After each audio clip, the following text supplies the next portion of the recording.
Gregory Keene commences with another page from the Dossier On Dumetrius.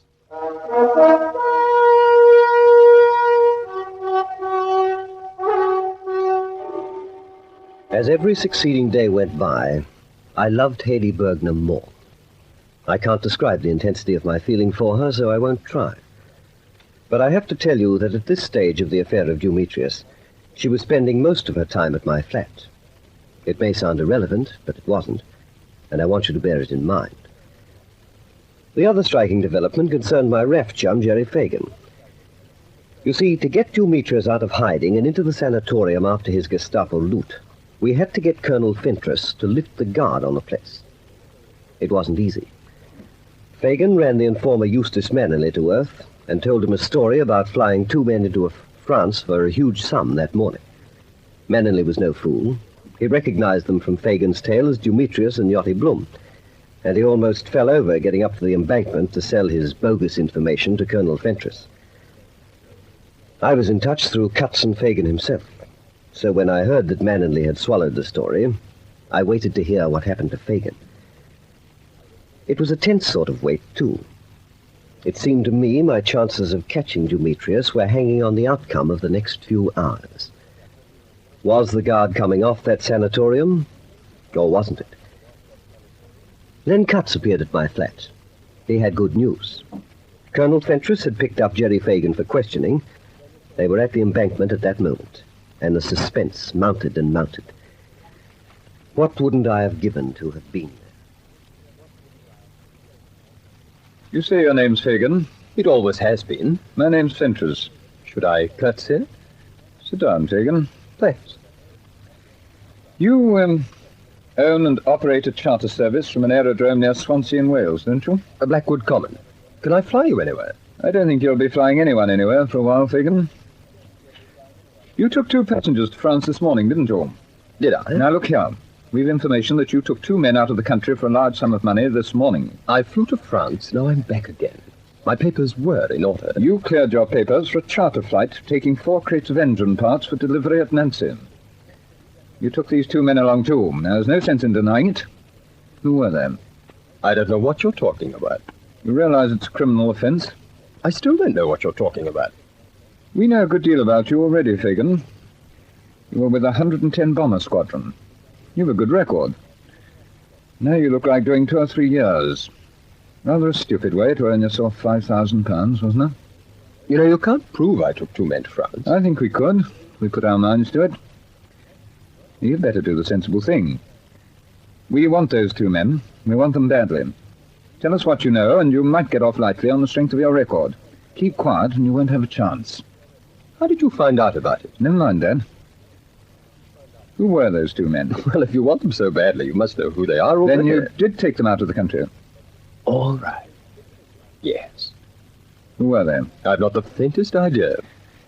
You know, man, I'm getting rather tired of handling you gently. I tell you, I've no idea who they were. They simply showed up a couple of hours before first light. They wanted to fly to France, I turned them down. Then one of them produced more money than you've ever seen in your life and said, 5,000 now and no questions asked. How the deuce do you expect a chap to turn down that kind of money? Describe them. Oh, well, one of them was tall, cut a good figure, quite evidently cultivated, very cold blue eyes, fairish hair, slightly Prussian to look at, if you know what I mean. The other one? A short, thick-set, swarthy fellow. Horrible piece of work altogether. Black, straight, thinning hair. Made me think of a toe. Anything else? Well, the taller chap kept whistling all the time. What in particular? Just whistling? No, it was the same confounded tune. It went... What did they have with them? 2 cabin trunks I wasn't allowed to touch. They loaded them into the crate themselves. You want to know something, Fagan? You should be shot. Oh, look here, Fentress, it can't be that bad. You fool, it's worse. Who were they? Their names won't mean anything to you. But so you'll have something to think about while you're in the cells. You've undone months of work. 5 men have been murdered for nothing. And you let an international criminal escape, and you let him escape with something like £1 million that was originally looted by the Gestapo. And you're an ex-squadron leader with a DFC and 2 bars. They should pin gongs on chaps like you, Fagan. Well, looks as though I have rather blotted my copybook, doesn't it? You think it's amusing? Oh, good grief, not at all. What happens now? They hand you over to the police, of course. What did you expect? A warning not to do it again? Yes, Colonel. Hand this man over to the yard, fellows, Gibbs. Yes, sir. All right, Fagan. If they give you 5 years, I shall be delighted. That's all. Well, cheerio, Colonel. Sorry I was naughty. Well, do we go arm in arm, old boy, or wait till we're introduced? Gibbs is the name, isn't it? You there. Now get me Inspector Frayne at Scotland Yard, and then get my car round to the front. I'm going to Bookman's Sanatorium at Hampstead Heath. So it's over. Dumetrius escaped us, loot and all. But why did he leave the girl?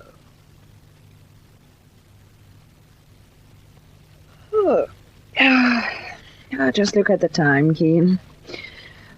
I wish I didn't have to leave your lovely flat and go home. Oh, you'd better, Haydee. I'll drive you.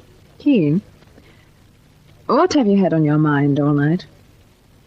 Until a few days ago, you told me everything.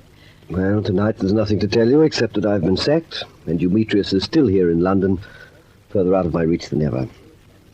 And you know all that. But you're waiting for something, I can feel it. I know you so well by now, darling. You were waiting for those 2 telephone calls you had hours ago, and now you're still waiting for something. Oh, come along. Where's your coat? The car's down in the street. Keen, are you drawing away from me? If I lost you now, I don't think I could bear it. I'm not drawing away from you, Haydee. I never will. Then tell me, please, Keen, what have you been thinking about all night? Who the Jew... Oh, wait there. There's a good girl. Evening, Keen. Mind if I come in? Why, not at all. Terribly late and all that, but I was passing your place, and there's something I think you'd be rather intrigued to hear. You alone? No. I hope I'm not intruding. Oh, of course not. After you, Colonel. You'll find a fire in the living room. Thank Good you. evening, Colonel Fentress. Do you always pay your calls as late as this? Not my social ones, Miss Bergnar. Look, what exactly is this? This, my dear chap, is the final anticlimax. I don't follow you. Oh, do you want Haydee to withdraw? No. She'll be interested too, I should say.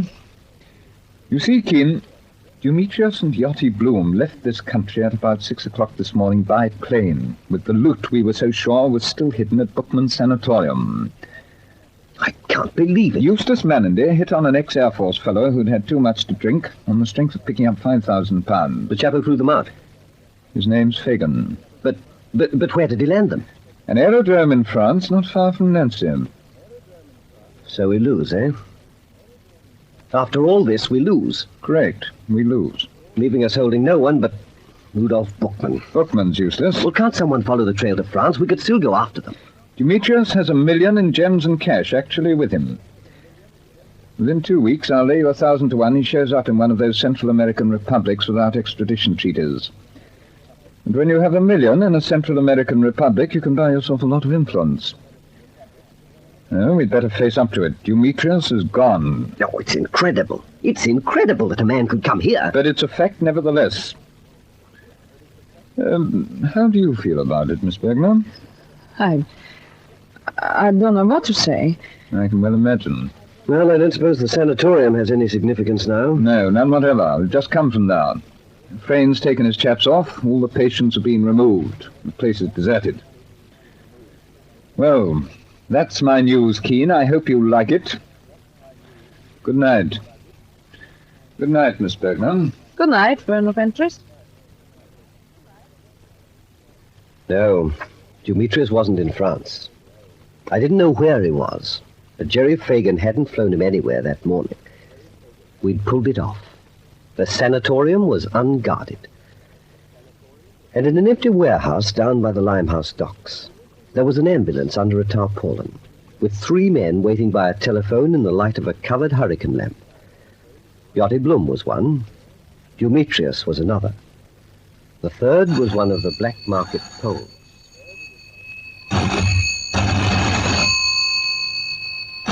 Yachty, that'll be that for now. Yes? You're sure of that? How many of them left? Good, listen to me. Wait another hour, then see if you can get inside the place. Go through it from attics to cellars. Yes, of course we'll be waiting. Yes, this number. What is going on, dear? I don't know. They're making it easy for us. An hour ago, someone arrived at the sanatorium and went inside. Some time later, the police packed up and left in 2 cars. Bookman Sanatorium is deserted. We are getting the loot tonight. No, tomorrow night. After I've spoken to Haiti once more. We visit the sanatorium for the last time tomorrow night. And heaven help anyone who gets in our way, especially Gregory Keene.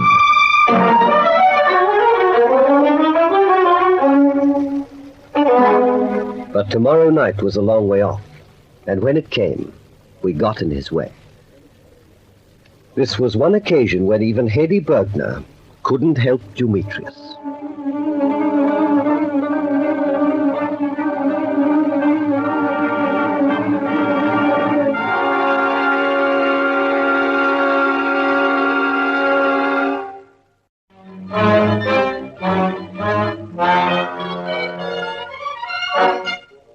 Keene waits for Dumetrius in the next chapter of this story of suspense. Dossier on Dumetrius.